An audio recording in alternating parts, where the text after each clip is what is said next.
Hello everyone, আসসালামু আলাইকুম। কেমন আছেন সবাই?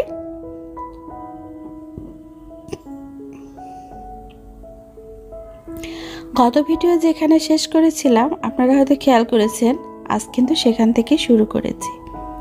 তো গরু মাংস যেহেতু নিচে এটা একটা মান্থলি গরু কাটা হয়, ওখান থেকে মাংসটা এনেছে। তো এই মাংসটা কিন্তু বেশ ভালো হয় আর একদম ফ্রেশ মাংস ছিল। তো ভাবলাম এখান থেকে কিছু মাংস রেখে দিয়ে একটু ছেলের জন্য কাবাব করে নেব।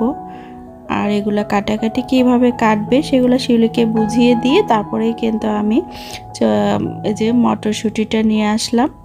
আমি আর আমার হাজবেন্ড মিলে এটা একটু ছাড়িয়ে নেব।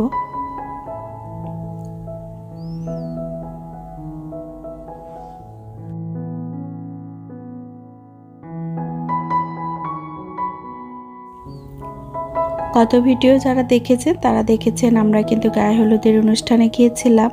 আর যেহেতু গায়ে হলুদে গিয়েছি, আজ তো বিয়েতেও যাব, এজন্য দুপুরে হালকা পাতলা রান্না হবে। আর সব গুছিয়ে নিলাম, সব পুরো বাসা একদম গুছিয়ে নিয়েছি, বেডশিটগুলো চেঞ্জ করে নিয়েছি।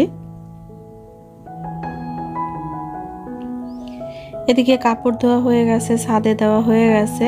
তো চলে আসলাম রান্না করতে। আর ওর বাবা ছেলে কিন্তু নামাজে চলে গেছে মসজিদে। তো এখন আমি রান্না করব এই তো টমেটো দিয়ে মটরশুঁটি দিয়ে ট্যাংরা মাছের একটা পাতলা করে ঝোল করব। আর শীতের সময় এরকম রঙিন সবজি খেতে খুব ভাল লাগে। আর যে টেস্টটা কিন্তু শীতেই সময়েই হয়। এটা আপনি এই তরকারিটা যদি গ্রীষ্মকালে রান্না করেন দেখবেন অতটা টেস্ট পাওয়া যায় না। কি সুন্দর একটা কালার এসেছে। তো এখন আমি একটু পানি দিয়ে নিচ্ছি, মশলাটা একদমই কম কম দিয়েছি, দিয়ে কিন্তু পাতলা একটা ঝোল করে নেব।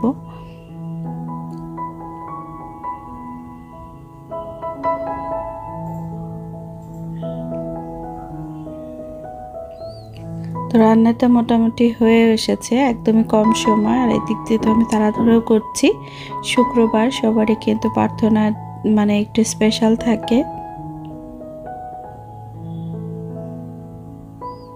এদিকে টেবিলে প্লেট দেওয়া হয়ে গেছে, আর এখানে সালাদ করা হয়ে কেটে নেওয়া আছে, আর ডিটক্স ওয়াটার।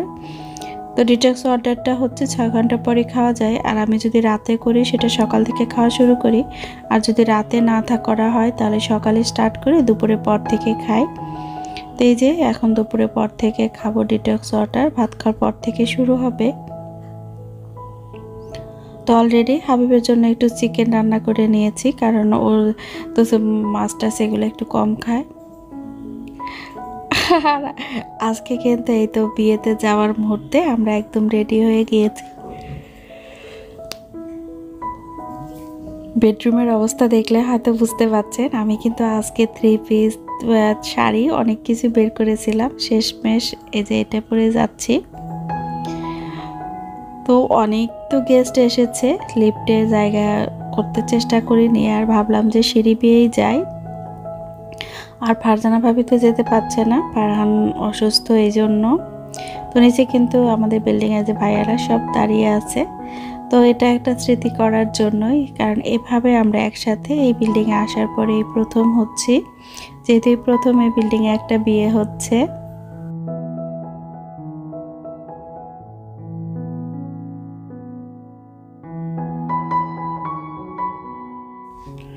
আর বর যে এতটাই চুজি, তার সব কিছু এত সিম্পল, আপনারা হয়তো গায়ে হলুদের অনুষ্ঠান দেখে বুঝতে পেরেছেন।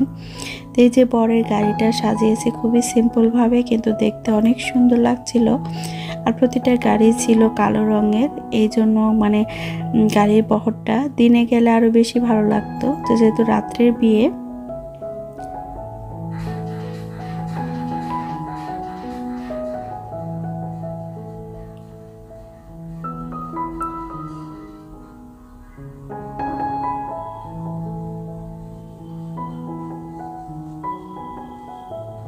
তো একে একে গাড়িতে সবাই আমরা উঠে বসতেছিলাম।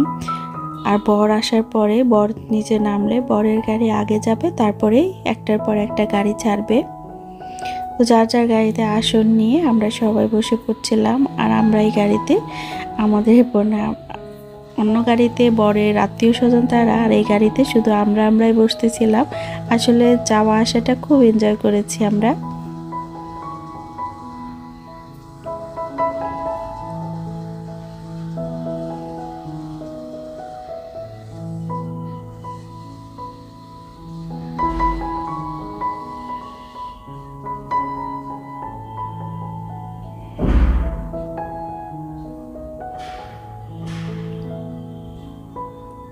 আর গত 2 দিন হলো ভিডিওটা এডিট করে রেখেছি, ভয়েস না দেওয়ার কারণে ভিডিও দিতে পারছিলাম না।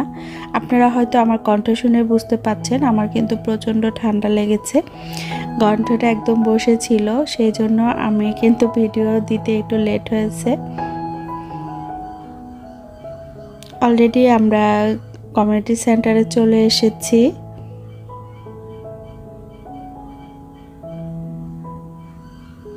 আর যেহেতু আমরা বরপক্ষ, আমাদেরকে বাইরে একটু অপেক্ষা করতে হবে, কারণ বরকে তো আর সহজে ঢুকাবে না, গেট ধরবে।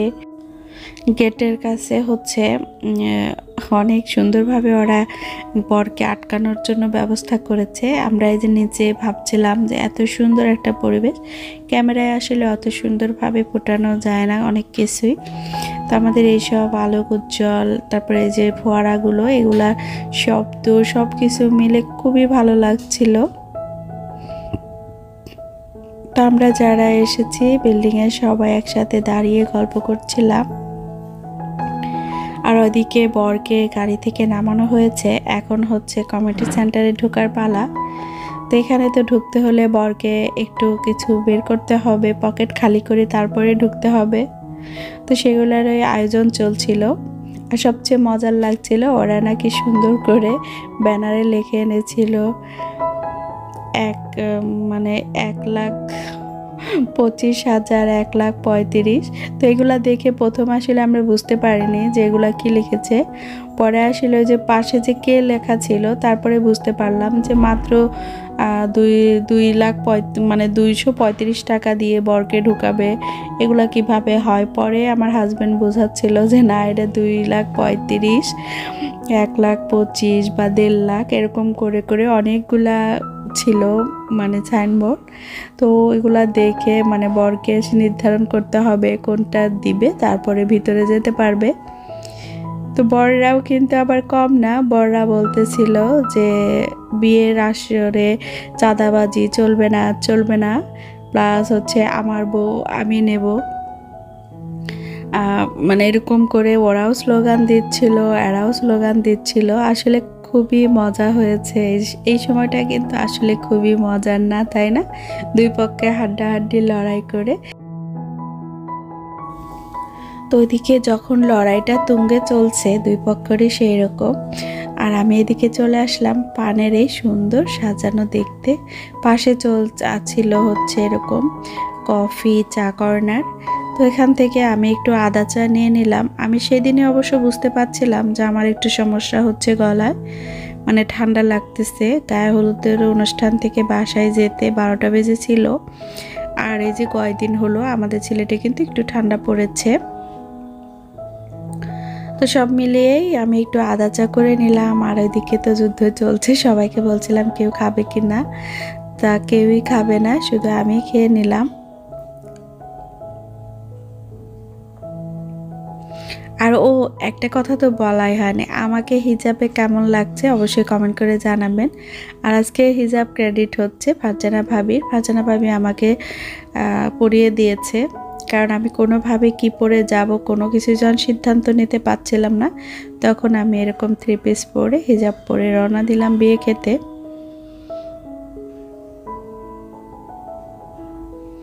তো গেটের হাড্ডাহাড্ডি লড়াই শেষ হয়েছে, আমরা ভিতরে ঢুকতে পেরেছি। আর এখন বর আসবে। আর এখন তো আর আগের মতো বিয়ে নাই, সবসময় দেখা যায় যে এত ক্যামেরা থাকে আশপাশে, চাইলেই আপনি হুট করে অনেক কিছু করতে পারেন না। তো বর চাইলেই যে এসে বউর কাছে যাবে তা কিন্তু সম্ভব না। বউর কাছে যেতে সময় লেগেছিল 1 ঘন্টার উপরে। এই তো দূর ক্যামেরা ফটোশ্যুট কত কিছু করতে করতে তারপরে কিন্তু বউয়ের সাথে দেখা হয়। তো মেহমান আমরা বরপক্ষরা প্রায় চলে এসেছি, তো কনেপক্ষ এখনো আসেনি ওইভাবে।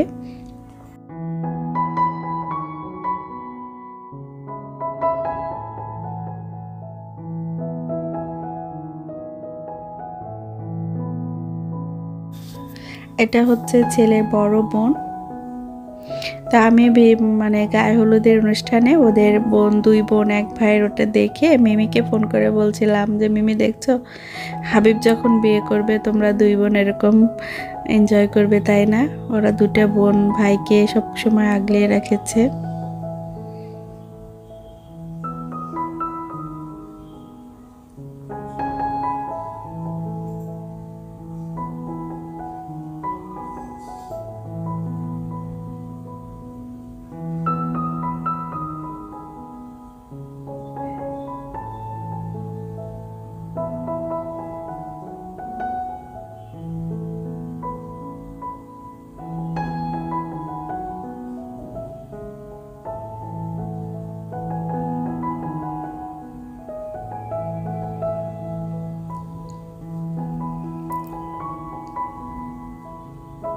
তো একটু পরে বর আর বউয়ের দেখা হবে।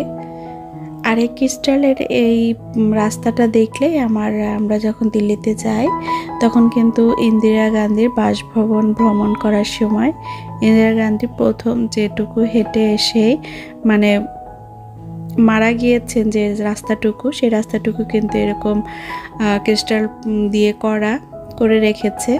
তো ওই জায়গাটায় আমি প্রথম দেখেছিলাম এত সুন্দর করে করা রাখা। তো এখন তো বিয়ে বাড়িতে এরকম করা দেখলে না আমার ওই দিনে ওই দেখাটার কথা মনে পড়ে যায়, ইন্দিরা গান্ধীর বাসভবনের স্মৃতিটা মনে পড়ে। অবশেষে বউয়ের দেখা মিলল।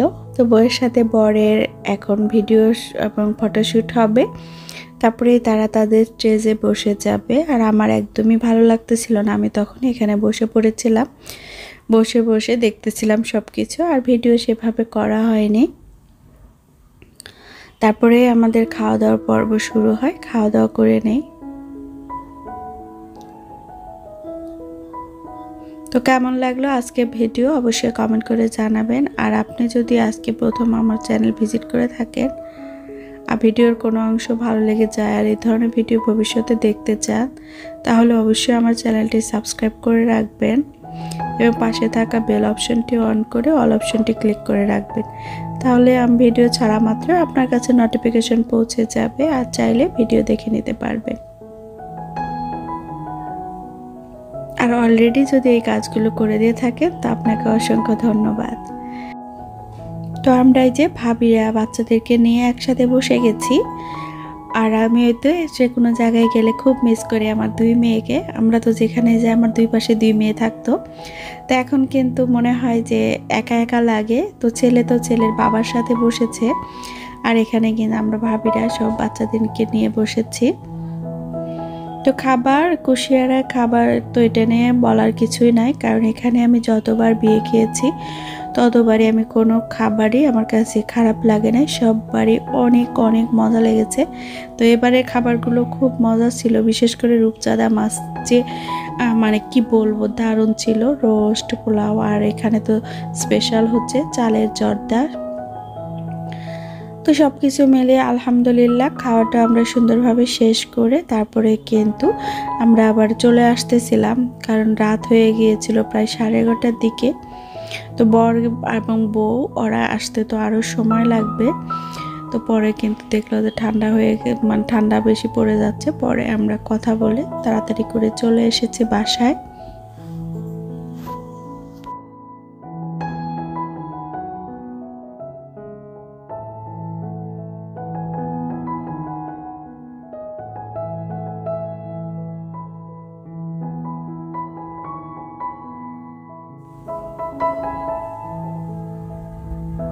পাপড়ি কিচেন আইডি থেকে আমার পাপড়ি দিদি কমেন্ট করেছে, আপু আমি কিন্তু তোমার পুরনো ভিউয়ার্স।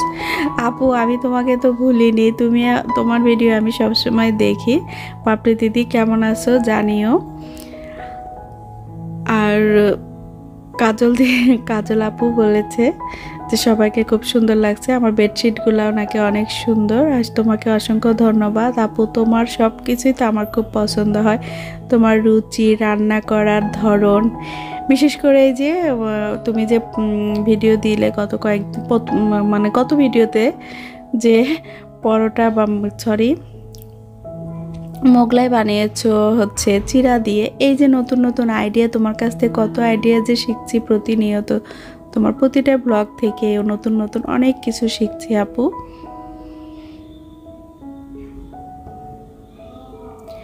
আসলে এই ইউটিউবটা আমাদের কাছে, অনেকের কাছে হয়তো এটা খারাপ, আবার অনেকের কাছে ভালো। তো আমার কাছে এটাই ভালো লাগে যে আমরা কিন্তু অনেক কিছু শিখতে পারি, জানতে পারি, আচার আচরণ, কাজ কর্ম, কথাবার্তা, নিজেকে ভালো রাখা।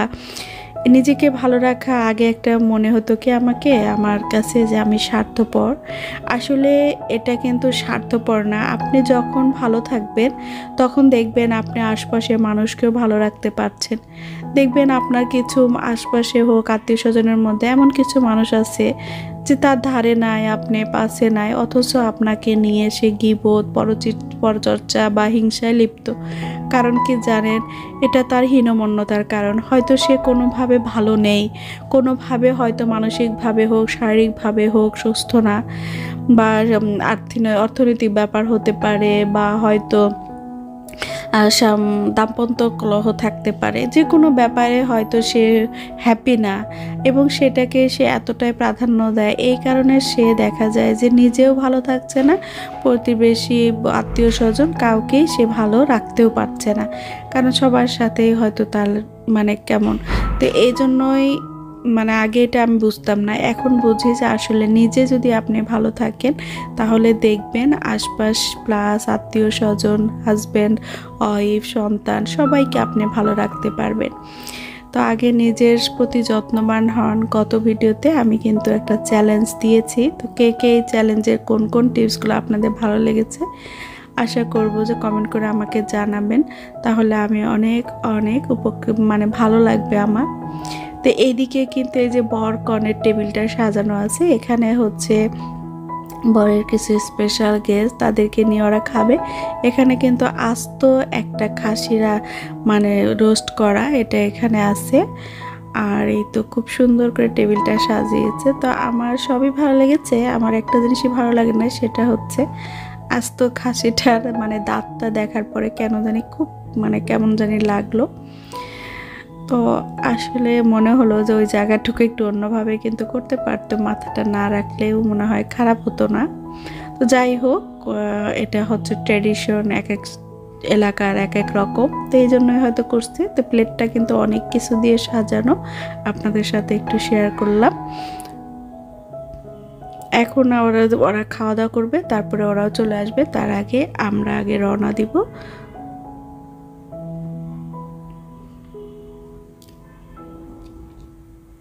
এখন এই যে আমরা বিল্ডিংয়ের সবাই একসাথে হয়ে গেছি, এখানে আমরা কিছু ফটোশ্যুট করব একসাথে। তো সবাই ভালো থাকুন, সুস্থ থাকুন। নেক্সট ব্লগ দেখার আমন্ত্রণ জানিয়ে আজকের মতো এখানে বিদায় নিচ্ছি। আল্লাহ হাফেজ, আসসালামু আলাইকুম। হ্যাঁ লিপি, তুমি দেখবা তোমার আপুই আমার ভিডিও নিচে।